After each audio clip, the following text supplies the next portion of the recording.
नमस्कार दोस्तों। हर हर महादेव। उम्मीद है आप सभी मस्त होंगे और अपने अपने काम में व्यस्त होंगे। आप सभी का स्वागत है यहाँ पर, जहाँ आपको हर किताब का सार हिंदी भाषा में मिलेगा। किताबें हमारी सच्ची दोस्त हैं। आशा है कि आप सभी को ये पसंद आएगी। धन्यवाद और सीखना जारी रखें। आज हम एक ऐसी कहानी की गहराइयों में उतर रहे हैं जिसने पीढ़ियों को सोचने पर मजबूर किया है। हार्पर ली का क्लासिक उपन्यास टू किल अ मॉकिंगबर्ड। जी। हमारे पास इस उपन्यास की कहानी का सार है और इसके जो केंद्रीय विचार हैं उस पर आधारित कुछ विश्लेषण भी हैं। तो इन स्रोतों के जरिए कोशिश करेंगे कि कहानी की आत्मा तक पहुंचा जा सके। तो हमारा आज का मिशन है इस मशहूर कहानी के सबसे जरूरी पहलुओं को समझना, इसके किरदारों की जटिलताओं को और उन गहरे संदेशों को समझना जो आज भी उतने ही मायने रखते हैं। चलिए शुरू करते हैं। तो कहानी हमें ले जाती है 1930s के दशक के अमेरिका में। जी। अलबामा का एक काल्पनिक छोटा सा शहर है मैकोम्ब। हाँ बिल्कुल, और वो दौर भी ऐसा था, महामंदी का दौर। हाँ, महामंदी थी और सामाजिक तनाव, खासकर नस्लीय भेदभाव, वो चरम पर था। विश्लेषण भी यही इशारा करता है। और इस कहानी को हम देखते हैं एक छोटी बच्ची के नजरों से, जीन लुइस फिंच, जिसे सब स्काउट कहते हैं। स्काउट, हाँ। वो अपने बड़े भाई जिम और पिता एटिकस फिंच के साथ रहती है।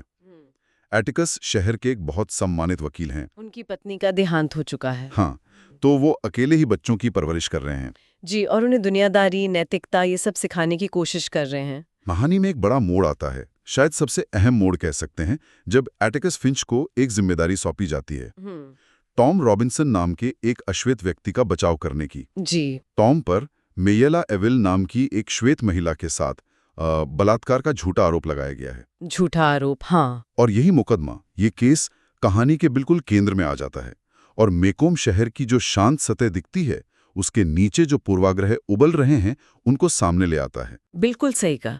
और यहीं से कहानी का जो असली सामाजिक ताना बाना है वो खुलना शुरू होता है। उस दौर के समाज में नस्लीय पूर्वाग्रह कितने गहरे थे, ये बात विश्लेषण में साफ उभर कर आती है। हाँ। देखिए, टॉम रॉबिन्सन के निर्दोष होने के पक्ष में मजबूत सबूत थे। जी। एटिकस ने कानूनी तौर पर एक बहुत मजबूत बचाव पेश किया था, लेकिन उसके बावजूद जूरी, जो कि पूरी तरह से श्वेत थी, उसे दोषी ठहराती है। ये चौंकाने वाला है। हाँ, और ये फैसला सिर्फ एक कानूनी नतीजा नहीं था, असल में ये उस समुदाय में जड़ जमा चुके नस्लवाद का एक तरह से सार्वजनिक प्रदर्शन था, जहाँ सच और न्याय से ज्यादा चमड़ी का रंग और सामाजिक हैसियत मायने रखती थी। तो मुकदमा शुरू होने से पहले ही नतीजा लगभग तय था। विश्लेषण तो यही दिखाता है। व्यवस्था ही ऐसी थी, न्याय की उम्मीद बहुत कम थी। और इस पूरे घटनाक्रम का बच्चों पर क्या असर पड़ता है? स्काउट और जिम, वो तो अब तक दुनिया को शायद काफी सीधा सरल समझते होंगे। हाँ बिल्कुल। और इस मुकदमे और उसके बाद की घटनाओं से वो पहली बार दुनिया के अन्याय, क्रूरता, पाखंड, इन सब को इतनी करीब से देखते हैं। उन्हें समझ आता है कि उनके पिता जिस न्याय के लिए लड़ रहे हैं, वो समाज के एक बड़े हिस्से को मंजूरी नहीं है। बिल्कुल। और ये उनके लिए एक तरह से मासूमियत खोने जैसा अनुभव है। मासूमियत का खोना? हाँ। स्रोत इस बात पर जोर देते हैं कि ये सिर्फ दुनिया की बुराई देखना भर नहीं है, ये उनके नैतिक विकास का एक बहुत महत्वपूर्ण चरण है। अच्छा। वो एटिकस से सीखते हैं कि साहस क्या होता है, सिर्फ शारीरिक नहीं बल्कि नैतिक साहस। वे सीखते हैं कि सहानुभूति का मतलब क्या है, क्यों जरूरी है दूसरों के नजरिए को समझना, खासकर तब जब पूरा समाज आपके खिलाफ खड़ा हो। उन्हें ये एहसास होता है कि सही काम करना हमेशा आसान नहीं होता या लोकप्रिय नहीं होता। सही कहा। एटिकस का वो मशहूर कथन भी तो इसी से जुड़ा है, जिसका सार इन स्रोतों में भी झलकता है। हाँ। कि आप किसी व्यक्ति को तब तक वास्तव में नहीं समझ सकते जब तक आप उसके नजरिए से चीजों पर विचार न करें, या जैसे वो कहते हैं, जब तक आप उसकी खाल में उतर कर ना चलें। बिल्कुल सही। वॉक इन देयर शूज वाली बात, ये सिर्फ एक अच्छी सलाह नहीं है, ये कहानी का एक केंद्रीय सूत्र है। और ये सूत्र सिर्फ नस्लीय पूर्वाग्रहों तक ही सीमित नहीं है। कहानी में एक और किरदार है जो इसी विचार को और गहरा करता है। आप बू रैडली की बात कर रही हैं। हाँ, आर्थर बू रैडली, वो फिंच परिवार का एक रहस्यमयी पड़ोसी जो सालों से अपने घर से बाहर नहीं निकला। बच्चे उससे डरते हैं? बहुत डरते हैं, उसके बारे में डरावनी कहानियां बनाते हैं, उसे एक राक्षस जैसा समझते हैं, वो उनके लिए अज्ञात का प्रतीक है। लेकिन कहानी के अंत में क्या होता है? वही बू रैडली, जिसे समाज ने लगभग भुला दिया था और बच्चों ने जिससे डरना सीखा था, हाँ। वही अच्छाई और अप्रत्याशित सुरक्षा का प्रतीक बनकर उभरता है। जब बॉबी विल हमला करता है बच्चों पर। बिल्कुल। जब मेला का गुस्सैल और अपमानित महसूस कर रहा पिता बॉब ईविल बदला लेने के लिए स्काउट और जेम पर हमला करता है, तो बू रैडली ही उन्हें बचाता है। तो ये दिखाता है कि अच्छाई उन कोनों में भी मिल सकती है जहां हम देखने की उम्मीद भी नहीं करते, और लोगों को उनकी बाहरी छवि या अफवाहों या सामाजिक अलगाव के आधार पर आंकना कितना गलत हो सकता है। सही कहा। बू रैडली का किरदार असल में सामाजिक पूर्वाग्रहों की एक और परत खोलता है। वो पूर्वाग्रह जो डर, अज्ञानता और दूसरों को अलग समझने से पैदा होता है। तो अब अगर हम कहानी के मुख्य विषयों पर मतलब थीम्स पर नजर डालें तो यहाँ बात वाकई दिलचस्प हो जाती है। हाँ बिल्कुल। ये वो धागे हैं जो पूरी कहानी को एक साथ बुनते हैं और इसे इतना असरदार बनाते हैं। पहला और शायद सबसे स्पष्ट विषय तो है नस्लीय अन्याय। जाहिर है टॉम रॉबिन्सन का मुकदमा अमेरिकी दक्षिण में गहरे बैठे पूर्वाग्रहों का एक क्रूर और स्पष्ट चित्रण है।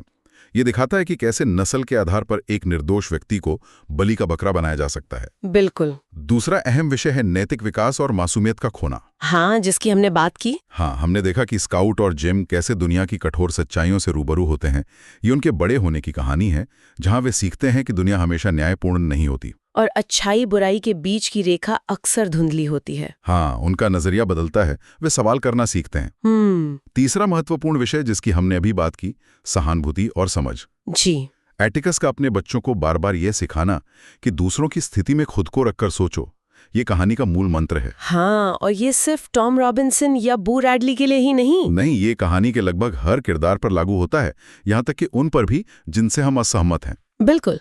और चौथा, जो शायद इन सबको जोड़ता है, वो है साहस और सत्यनिष्ठा। हाँ, courage and integrity. Atticus Finch इन गुणों के प्रतीक बनकर उभरते हैं। उनका साहस सिर्फ टॉम का केस लेने में नहीं है, नहीं, बिल्कुल नहीं, बल्कि भारी सामाजिक दबाव, धमकियों और लगभग तय हार के सामने भी अपने नैतिक सिद्धांतों पर टिके रहने में है। सही कहा। वो जानते हैं कि वे जीत नहीं सकते, फिर भी वे पूरी ईमानदारी और निष्ठा से लड़ते हैं, क्योंकि उनका मानना है कि यही सही है। बिल्कुल। और एटिकस का साहस इसलिए और भी महत्वपूर्ण हो जाता है क्योंकि जैसा विश्लेषण बताता है, ये सिर्फ एक कानूनी लड़ाई नहीं थी। अच्छा। ये उस समाज की दशकों पुरानी गहरी और पूर्वाग्रही मान्यताओं के खिलाफ एक नैतिक युद्ध छेड़ने जैसा था। ये जानते हुए कि शहर के लोग, उनके दोस्त, उनके पड़ोसी उनके खिलाफ हो जाएंगे, बच्चों को ताने सुनने पड़ेंगे, फिर भी वो अपने विवेक की आवाज को सामाजिक दबाव से ऊपर रखते हैं। ये बहुत बड़ी बात है। बल्कि तब होती है जब आप जानते हैं कि आप शुरू करने से पहले ही हार चुके हैं, लेकिन फिर भी आप शुरू करते हैं और अंत तक टिके रहते हैं। क्योंकि मामला उसूलों का है। बिल्कुल। क्योंकि मामला उसूलों का है। ये एक बहुत शक्तिशाली विचार है, लेकिन क्या स्रोत इस पर भी कुछ रोशनी डालते हैं कि एटिकस के इस साहस का वास्तविक प्रभाव क्या हुआ? मतलब क्या इससे समाज में कोई बदलाव आया? देखिए, ये एक जटिल सवाल है। अगर हम तात्कालिक रूप से देखें तो एटिकस केस हार जाते हैं। हाँ। टॉम रॉबिन्सन को दोषी ठहराया जाता है और बाद में उसकी मौत भी हो जाती है। जी। तो इस नजरिए से देखें तो उनका साहस व्यवस्था को बदलने में असफल रहा। लेकिन विश्लेषण ये भी इशारा करता है कि उनका प्रभाव शायद उतना सीधा नहीं था, पर था जरूर। उनके इस तरह खड़े होने से उनके बच्चों ने और शायद शहर के कुछ और लोगों ने भी न्याय, नैतिकता और साहस का एक अलग मतलब देखा। अच्छा, उन्होंने दिखाया कि जो यथास्थिति है उसे चुनौती दी जा सकती है, भले ही नतीजा तुरंत न दिखे। तो एक बीज बोने जैसा था उनका काम। हाँ, कह सकते हैं एक बीज बोने जैसा, भले ही फसल तुरंत न मिली हो।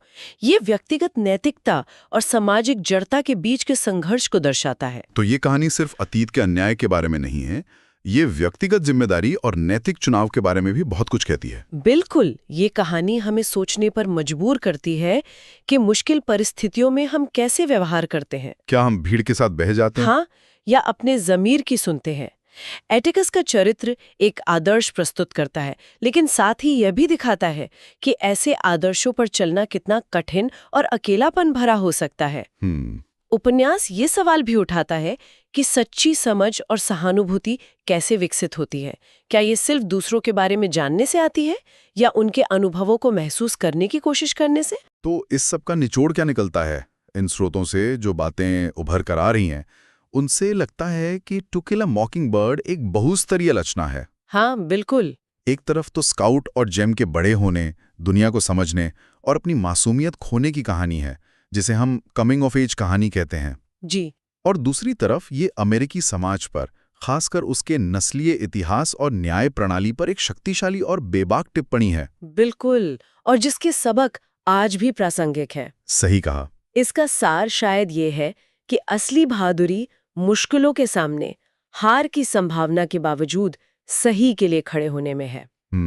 और ये भी कि पूर्वाग्रह और नफरत के माहौल में भी अच्छाई, सहानुभूति और मानवीय गरिमा जीवित रह सकती है, जैसा कि एटिकस और बू राडली जैसे किरदारों के माध्यम से दिखाया गया है। तो कहानी अन्याय की भयावहता दिखाती है, लेकिन पूरी तरह से निराशावादी नहीं है। नहीं, मैं कहूंगी कि पूरी तरह से निराशावादी नहीं है। ये व्यक्तिगत स्तर पर किए गए नैतिक चुनावों के महत्व को रेखांकित करती है। तो आज की इस चर्चा से हमने टू किल अ मॉकिंगबर्ड के कई अहम पहलुओं को छुआ। असली अन्याय की तीखी सच्चाई, हाँ। नैतिक साहस की जरूरत और उसकी कीमत, पूर्वाग्रहों के विभिन्न रूपों को समझने की कोशिश, नस्लीय भी और सामाजिक भी, जी। और सहानुभूति की परिवर्तनकारी शक्ति। बिल्कुल। ये वो संदेश हैं जो इस किताब को महज एक कहानी से कहीं ज्यादा बनाते हैं। बिल्कुल सही कहा। ये उपन्यास खूबसूरती से दिखाता है कि कैसे व्यक्तिगत साहस और नैतिकता सामाजिक अन्याय की बड़ी और मजबूत दिखने वाली दीवारों के सामने भी अपनी जगह बना सकते हैं, भले ही वो दीवारें तुरंत न गिरें। हाँ, भले ही वो दीवारें तुरंत न गिरें। एटिकस का चरित्र इसका जीता जागता प्रमाण है। लेकिन जैसा अच्छी कला अक्सर करती है, ये अपने पाठकों के लिए एक गहरा सवाल भी छोड़ जाती है। और वो सवाल क्या है? सवाल ये है जिस पर आगे सोचने की जरूरत है। समाज में इतनी गहरी जड़ें जमाए पूर्वाग्रहों और अन्याय को वास्तव में बदलने के लिए क्या सिर्फ एटिकस जैसे व्यक्तिगत नायकों का होना काफी है?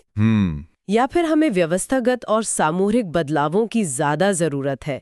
व्यक्तिगत नैतिकता की सीमाएं कहाँ है जब पूरी व्यवस्था ही दोषपूर्ण हो? ये वाकई एक गहरा सवाल है। हाँ, ये एक ऐसा प्रश्न है जिसका उत्तर शायद हमें अपने समाज और अपने समय में खोजना होगा। इस गहन चर्चा में शामिल होने के लिए धन्यवाद। उम्मीद है कि इस विश्लेषण से हार्पर ली की इस महत्वपूर्ण कहानी को और उसकी परतों को समझने में मदद मिली होगी, और शायद उन सवालों पर सोचने की प्रेरणा भी मिली होगी जो ये आज भी हमसे पूछती है। सीखना जारी रखें।